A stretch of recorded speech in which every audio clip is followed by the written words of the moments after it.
Hold up, are you about to buy this new sports car with money you don't have? Well, if you did that, you'll be forking out a lot of money and most likely doing payments every month, which would probably leave little to no wiggle room for performance modifications, which isn't doable unless you came from a land of plenty, or you finally saved up enough money to buy a used car. Either way, we are all in the same ocean, just in different boats. Well, let's save some money and get yourself a 300 horsepower sports car under 10K. All these cars will be relatively reliable, and the cool thing is, there's a track record for all the common issues. And the last car on this list is pretty sweet.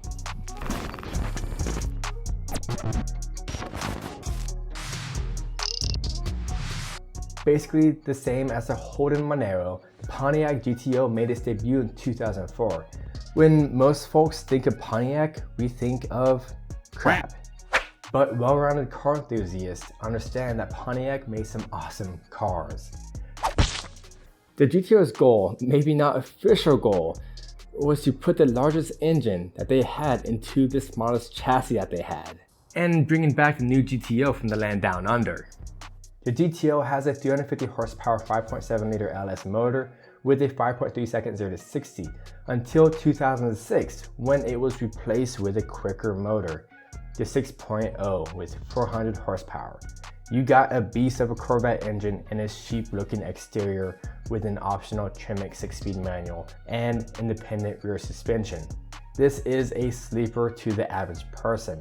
The main issue with these suckers is oil starvation, under heavy stress due to its oil sump pan. So upgrading the oil system is very important and prevents any future issues. Finding rear end gears is also an annoyance. However, using Turco gear oil seems to fix the noise. I'll link it down below. Even with those minor issues, this car is a steal for what it is. You can easily find one under 10K, and I love the look of the front fascia.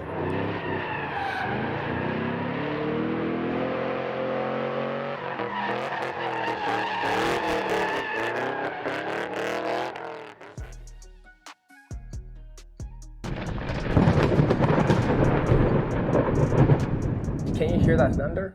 It's the Infiniti G37. Coming in as a sedan, hardtop, or coupe.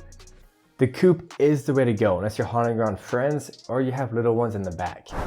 The G37 is sleek from bumper to bumper, almost giving the car a sweeping look from the side view, which definitely helps with aerodynamics. I know what I'm talking about. Wielding a 330 horsepower BQ V6 motor with buttery revs up to 7,500 RPMs allows this car to get a 5.4 second 0 to 60. Same as the GTO, it can seat 4 folks, but it would be a tight squeeze in the coupe. You can grab a clean example easily under 10K. Sadly, the 370Z is very hard to find at this price point. I created a video breaking down all the common issues with the G37, and I'll link that down below if you want to check it out. Here's a car from America, full of muscle, who can fit someone who is 6'4", the Mustang S197. That's right, tall folks reported being relatively comfortable in the driver's seat. Instead of the 2-valve motor the previous generation wielded, the S197 has a 3-valve with 300 horsepower, which is 40 more ponies with a 5.1 second 0 to 60. The sad part about Mustangs is the poor treatment most of them receive from previous owner neglect. You can easily find one in our price point and make sure there are maintenance records. I also have a video breaking down the reliability, linked down below. The 2010 Hyundai Genesis Coupe 3.8 liter V6. Surprisingly, Hyundai did a good job at creating a sports car that is decently reliable. This rear-wheel drive, limited slip diff Korean-made sports car has a 306 horsepower V6 motor and a 5.6 second 0 to 60, which is as fast as the SM95 Mustang, and an aftermarket scene that can turn this car into something truly stellar. Oh, did I say it can drift? Yes, a drifting Hyundai.